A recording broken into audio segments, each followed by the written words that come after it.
नमस्कार, मैं हूं प्रवीण गौतम।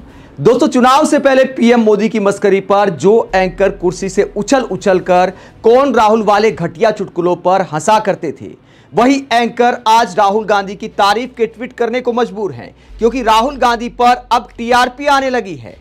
पीएम मोदी पर टीवी चैनलों के टीआरपी के नंबर नहीं आते। टीवी चैनल इस बात को समझ गए हैं। राहुल गांधी पर अब सोशल मीडिया पर व्यूज भी आते हैं, चैनलों पर टीआरपी भी आती है। इसीलिए चुनाव के बाद टीवी वालों ने राहुल गांधी को ज्यादा स्पेस देना शुरू कर दिया है और चेतन भगत इसी को लेकर राहुल कंवल को जबरदस्त आईना दिखाते हैं।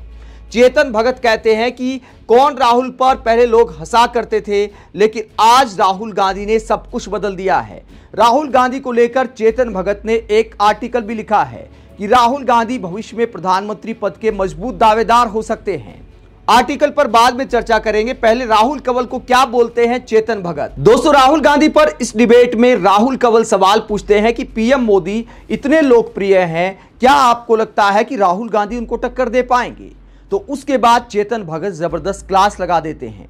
चेतन भगत कहते हैं कि आप कहते हैं कि पीएम मोदी दुनिया में इतने लोकप्रिय हैं, उनकी इतनी रैंकिंग आ गई, लेकिन सोशल मीडिया की बात करें तो राहुल गांधी के 10 गुना व्यूज आते हैं। राहुल गांधी को लोग ज्यादा सुनना पसंद करते हैं, तो आपकी इस बात में दम कैसे माना जाए? तो राहुल कंवल के इस दावे की हवा निकाल देते हैं चेतन भगत। चेतन भगत ने दोस्तों जो आर्टिकल लिखा है वो मैं आपको दिखाता हूं, जिसको लेकर हंगामा बरप गया है। बीजेपी समर्थक ट्रोल आर्मी अब चेतन भगत को ट्रोल कर रही है, जिसकी भविष्यवाणी उन्होंने आर्टिकल में ही कर दी थी। क्या कहा है चेतन भगत ने इस आर्टिकल में? चेतन भगत इस आर्टिकल में कहते हैं कि पप्पू से खटाखट नेता बन गए हैं राहुल गांधी, शानदार कमबैक किया है, और इसमें पूरी कहानी बताते हैं। इसका हिंदी अनुवाद ये नवभारत टाइम्स से छापा है और इसमें लिखा है कि पीएम पद के मजबूत दावेदार हो सकते हैं राहुल गांधी, और ये है 3 बड़ी वजह। तो इसमें एक लंबा चौड़ा आर्टिकल लिखा है चेतन भगत ने, और क्या कहा है? लोकसभा चुनाव के बाद बीजेपी का प्रभाव कम होता दिख रहा है। ऐसे में राहुल गांधी कांग्रेस की तरफ से मजबूत नेता बनकर उभरे हैं। राहुल गांधी ने बीजेपी की तरफ से कथित रूप से उनकी गढ़ी गई पप्पू वाली छवि को तोड़ दिया है। अब राहुल पहले से बिल्कुल अलग नजर आते हैं। और इसमें क्या लॉजिक देते हैं चेतन भगत? इसमें कई वजह बताते हैं। एक वजह बताई जाती है कि राहुल गांधी जो स्पीच देते हैं उसमें बड़ा परिवर्तन आया है। पहले राहुल गांधी उलझे उलझे रहते थे, कई चीजें समझा नहीं पाते थे, ये चेतन भगत अपने आर्टिकल में कहते हैं। लेकिन आज जो राहुल गांधी नेचुरल हैं, उसी नेचुरल सेल्फ के साथ, पूरे प्रभाव के साथ स्पीच देते हैं। इसके बारे में चेतन भगत लिखते हैं कि कुछ साल पहले राहुल हाई लेवल कॉन्सेप्ट के बारे में बात करना शुरू करते थे, उसे समझाने में उलझ जाते थे। अब उनके भाषणों की पीच, डिलीवरी और यहां तक कि विषय वस्तु भी सटीक है। हो सकता है कि वो हमेशा सही ना हो, लेकिन कम से कम वो कहना चाहते हैं उसे स्पष्ट रूप से व्यक्त करने में सक्षम हैं। तो इसको लेकर डिबेट हो सकती है कि राहुल गांधी जैसे जातीय जनगणना का मुद्दा उठाते हैं, क्या ये सही है या गलत है, ये विवाद का विषय हो सकता है। लेकिन राहुल गांधी पूरी शिद्दत के साथ संसद से लेकर चुनावी रैलियों में इस मुद्दे को उठाते आए हैं। बजट भाषण में भी निर्मला सीतारमण को इस मुद्दे पर उन्होंने निशाने पर लिया था। आगे बीजेपी की भी आलोचना करते हैं चेतन भगत, और ये कहते हैं कि बीजेपी ने राहुल गांधी को मौका दिया है, क्योंकि पीएम मोदी ने जो वादे किए थे उस पर खरे नहीं उतर पाए।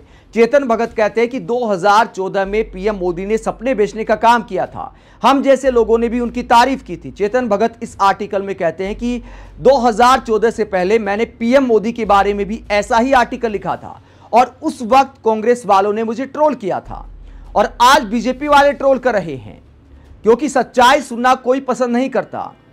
चेतन भगत कहते हैं कि पीएम मोदी के बारे में देश की जनता ने एक सपने देखे थे कि इस तरह का राष्ट्र बन जाएगा, इकोनॉमी बूस्ट कर जाएगी। उसके बाद देश के लोगों ने सोचा कि 5 साल में कुछ नहीं होता, तो 2019 में भी बहुमत दे दिया।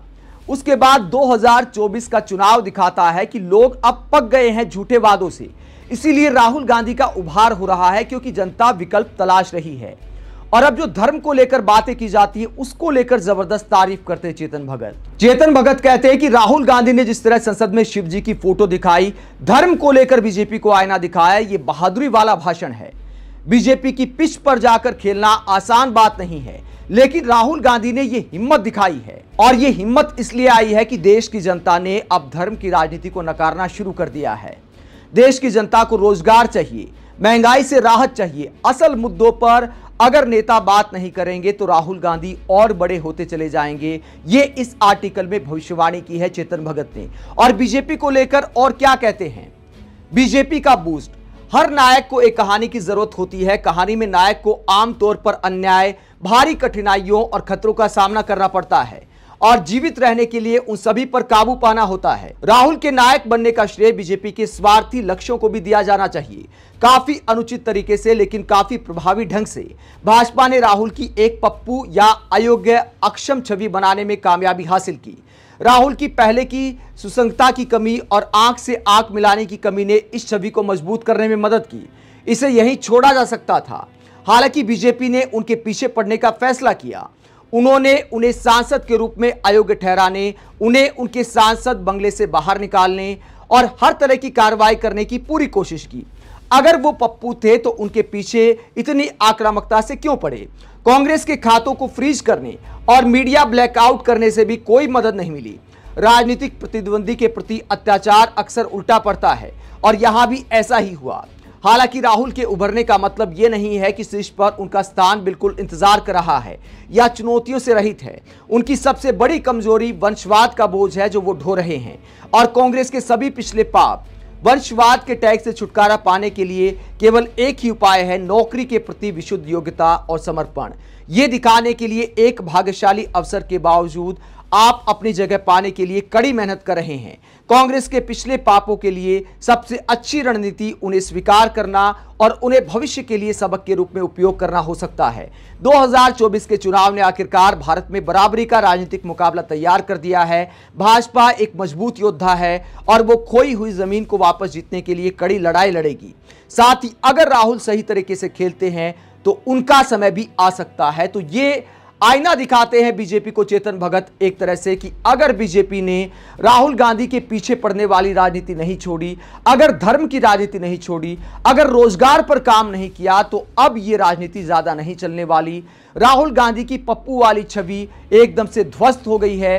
राहुल गांधी अब देश के मुद्दों पर जब बोलते हैं, पेपर लीक पर जब बोलते हैं, बेरोजगारी पर जब बोलते हैं तो देश का युवा सुनता है। और इसी बात को लेकर आईना दिखाते हैं चेतन भगत की पीएम मोदी से 10 गुना व्यूज आते हैं सोशल मीडिया पर। दोस्तों, कहीं ना कहीं राहुल गांधी की जो छवि बदली है, देश की जनता तक राहुल गांधी के जो व्यूज पहुंचे हैं उसमें सोशल मीडिया का भी योगदान है। सिर्फ चेतन भगत ने जो कहा कि बीजेपी ने जो पप्पू वाली छवि बनाई थी उसमें एक लाइन ऐड करना भूल गई बस कि बीजेपी प्लस मीडिया ने जो पप्पू वाली छवि बनाई थी उस छवि को राहुल गांधी ने ध्वस्त कर दिया है और अब बराबरी का मुकाबला हो गया है। चेतन भगत ने राहुल कंवल, पीएम मोदी और बीजेपी को राहुल गांधी पर जो आईना दिखाया है उसे लेकर आप क्या सोचते हैं, कमेंट बॉक्स में अपनी राय जरूर दें। अगर आप हमारी पत्रकारिता को पसंद करते हैं तो थैंक्स के ऑप्शन के जरिए आर्थिक सहयोग भी दे सकते हैं। इसके अलावा वीडियो को लाइक करें, चैनल को सब्सक्राइब करें। नमस्कार।